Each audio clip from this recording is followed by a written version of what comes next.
Now on this Peugeot e-2008 we had a locking fuel flap that would not unlock. You'd press it and you'd bang it and you'd bang it and it just wouldn't open. Sometimes you get lucky, you manage to open it.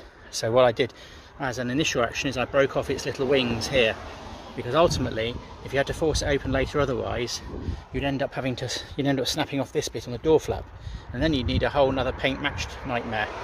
So I figured when it started jamming, the best thing to do was to trim its wings off. As you can see here on one that's not yet broken, it's got the T shape, so I broke the T off of it, which meant that it would just open and close then without sticking. So now I've come around to fixing it properly, and I thought people might want to know how you actually do it. So from reading online, it suggested you go from underneath here, so I started taking off all the fixings to hold that on, but in fact it's easier than that.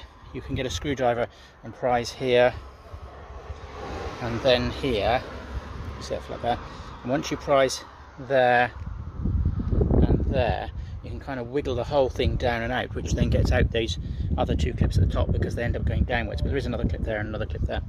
Once you've done that, there's then a little flap at the side here, which you little tab you release, and then you can twist the thing clockwise as you look at it, and it comes out.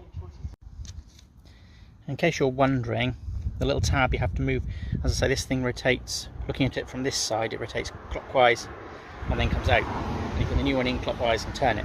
The tab that you have to loosen before you can turn it is just there, it goes across there like that, so you just prise that tab out of the way and then the thing turns.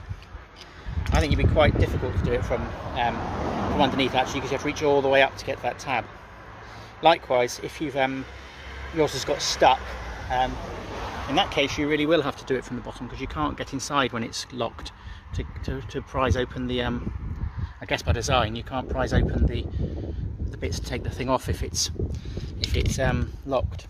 So you'd have to, in that case, undo the Torx fixings on the wheel arch liner. There's two underneath as well, and then you'd have to take the wheel off, jack it up, and then you'd be able to reach all the way up, and you'd have to prise that tab and then turn it clockwise. And then once you've got that out, that would turn as well, wouldn't it? So you'd be able to get it out of the door. Then the door would open at that point, and you could then prise off the flap and do the rest as I did it to put the new one in.